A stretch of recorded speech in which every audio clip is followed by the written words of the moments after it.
والمطلقات يتربصن بأنفسهن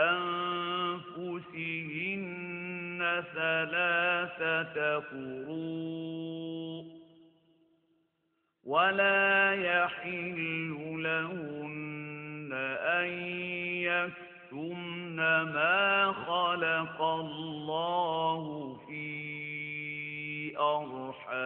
أرحامهن إن كن يؤمن بالله واليوم الآخر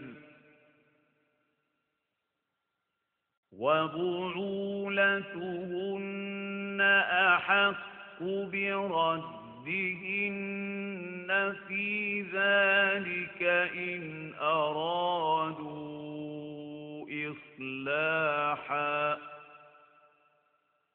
ولهن مثل الذي عليهن بالمعروف وللرجال عليهن درجة والله عزيز حكيم. தலாக் சொல்லப்பட்ட பெண்கள் 3 மாதவிடாய்கள் ஆகும் வரை தாமாகவே பொறுத்திருக்க வேண்டும். தங்களுடைய கருவறைகளில் அல்லாஹ் எதையேனும் படைத்திருப்பானேயானால் அதை மறைப்பது அவர்களுக்கு அனுமதிக்கப்பட்டதல்ல. அல்லாஹ்வின் மீதும் இறுதி தீர்ப்பு நாளின் மீதும் அவர்கள் நம்பிக்கை கொண்டவராக இருந்தால் ஒருபோதும் அவர்கள் இவ்வாறு செய்யக்கூடாது. அவர்களின் கணவர்கள் முன்னிருந்த உறவை சரிபடுத்திக் கொள்ள விரும்பினால் இத்தவணைக்குள் அவர்களை மீண்டும் மனைவியாக்கிக் கொள்ள அவர்களுக்கு முழு உரிமை இருக்கிறது. பொதுவான நியதிப்படி ஆண்கள் மீது பெண்களுக்கு சில உரிமைகள் உள்ளன, பெண்கள் மீது ஆண்களுக்குள்ள சில உரிமைகளைப் போல. ஆயினும் ஆண்களுக்கு பெண்களை விட ஒரு படி உயர்வு உண்டு. இன்னும் அல்லாஹ் அனைவர் மீதும் பேராற்றலுடையோனும் நுண்ணறிவுடையோனுமாய் இருக்கின்றான். الطلاق مرتان فإمساك بمعروف أو تسريح بإحسان ولا يحل لكم أن تأخذوا مما آتيتموهن شيئا إلا أن يخافا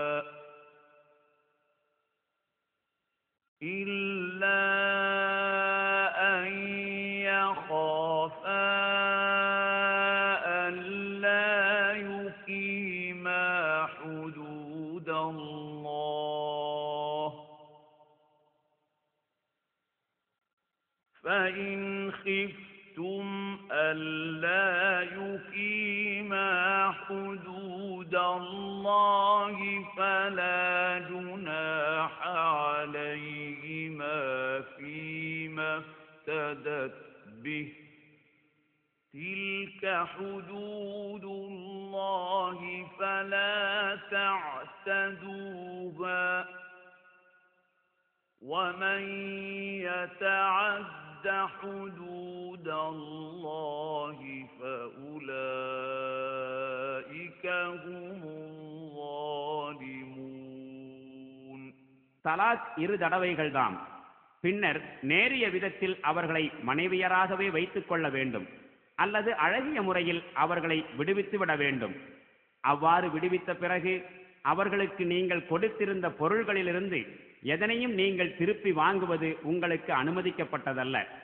மேலும் அல்லாஹ்வின் வரம்புகளுக்குள் நிலைத்திருக்க முடியாது என கணவன் மனைவியாகிய இருவரும் அஞ்சினால், மேலும் அவ்விருவரும் அல்லாஹ்வின் வரம்புகளுக்குள் நிலைத்திருக்க மாட்டார்கள் என்று நடுவர்களாகிய நீங்களும் அஞ்சினால், மனைவி கணவனுக்கு ஏதேனும் ஈடாக கொடுத்து பிரிந்து விடுவதில் அவர்கள் மீது தவறில்லை.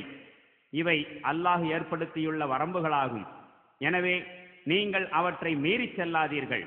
மேலும் யார் அல்லாஹ்வின் வரம்புகளை மீறுகிறார்களோ அவர்களே அக்கிரமக்காரர்கள் ஆவார். فَإِن طَلَّقَهَا فَلَا تَحِلُّ لَهُ مِن بَعْدُ حَتَّى تَنكِحَ ينكح زوجا غيره فإن طلقها فلا جناح عليهما أن يتراجعا إن ظنا أن يقيما حدود الله وتلك حدود الله يبينها لقوم يعلمون. 2 தடவை தலாக் சொன்ன பின்னர் 3ஆம் தடவை மீண்டும் அவளை அவன் தலாக் சொல்லிவிட்டால் பிறகு அவள் அவனுக்கு அனுமதிக்கப்பட்டவள் அல்ல. வேறு ஒரு ஆணை அவள் மணந்து அவனும் தலாக் சொல்லும் வரை. ஆனால் அந்த 2ஆம் கணவன் அவளை தலாக் சொல்லிவிட்டால் அப்போது முதற் கணவனும் அவளும் அல்லாஹ்வின் வரம்புகளுக்குள் நிலைத்திருப்போம் என்று எண்ணினால் அவ்விருவரும் மீண்டும் மணவாழ்வுக்கு திரும்புவதில் அவர்கள் மீது குற்றமில்லை. இவை அல்லாஹ் ஏற்படுத்திய வரம்புகளாகும். இறை வரம்புகளை மீறுவதால் ஏற்படும் விளைவுகளை அறிந்திருக்கும் மக்களுக்கு அவன் இவற்றை விளக்குகிறான்.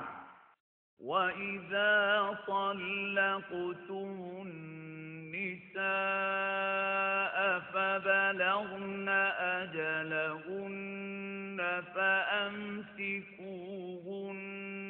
بِمَعْرُوفٍ أَوْ سَرِّحُوهُنَّ بِمَعْرُوفٍ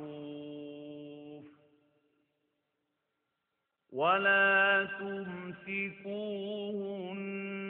ضِرَارًا لِتَعْتَدُوا وَمَنْ يَفْعَلْ ذَلِكَ فَقَدْ ظَلَمَ نَفْسَهُ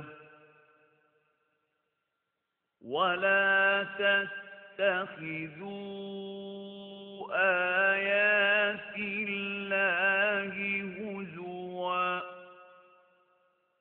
واذكروا نعمة الله عليكم وما أنزل عليكم من الكتاب والحكمة يعظكم به واتقوا الله واعلموا أن الله بكل شيء عليم. நீங்கள் பெண்களை விவாகரத்து செய்து அவர்களின் இத்தா எனும் தவணை முடியும் தருவாயை அடைந்து விட்டால் நல்ல முறையில் அவர்களை உங்களுடன் வாழச் செய்யுங்கள் அல்லது நல்ல முறையில் அவர்களை அனுப்பிவிடுங்கள். ஆனால் வரம்பு மீறும் எண்ணத்துடனும் தொல்லை கொடுக்கும் எண்ணத்துடனும் அவர்களை நீங்கள் தடுத்து நிறுத்தாதீர்கள். அப்படி எவரேனும் செய்தால் உண்மையில் அவர் தமக்குத்தாமே அநீதி இழைத்துக் கொண்டவராவார். அல்லாஹுடைய வசனங்களை பரிகாசமாக எடுத்துக் கொள்ளாதீர்கள். மேலும் அல்லாஹ் உங்கள் மீது பொழிந்திருக்கும் அருட்கொடையை நினைவில் வையுங்கள்.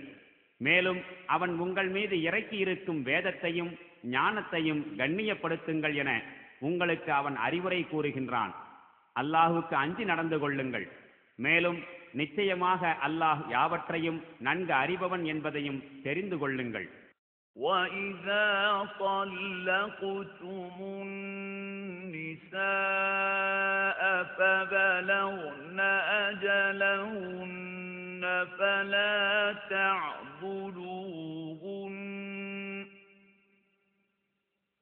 فَلَا تعضلوهن أن ينكحن أزواجهن إذا تراضوا بينهم بالمعروف ذلك يوعظ به من كان منكم يؤمن بالله واليوم الآخر ذلكم أزكى لكم وأطهر والله يعلم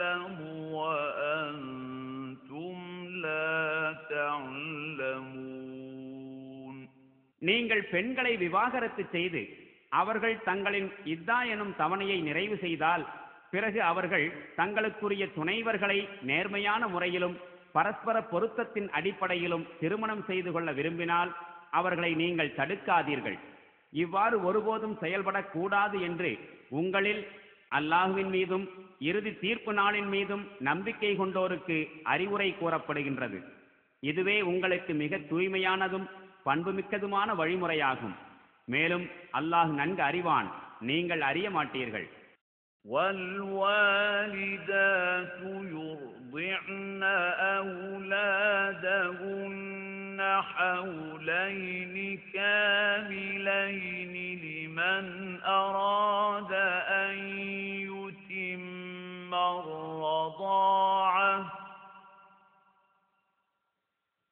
وَعَلَى الْمَوْلُودِ لَهُ رِزْقُهُنَّ وَكِسْوَتُهُنَّ بِالْمَعْرُوفِ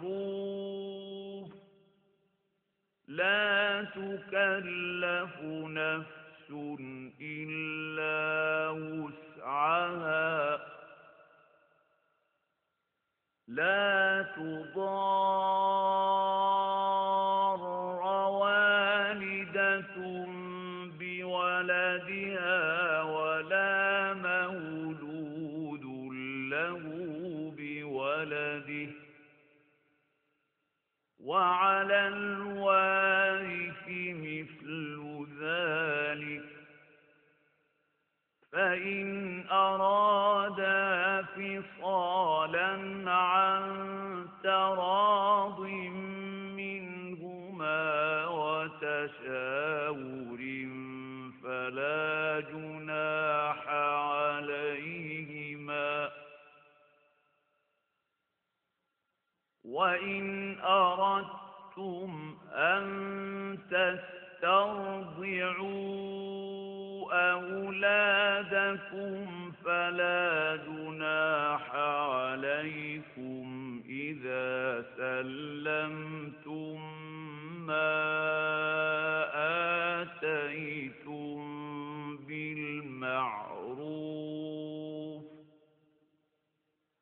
وَاتَّقُوا اللَّهَ وَاعْلَمُوا أَنَّ اللَّهَ بِمَا تَعْمَلُونَ بَصِيرٌ.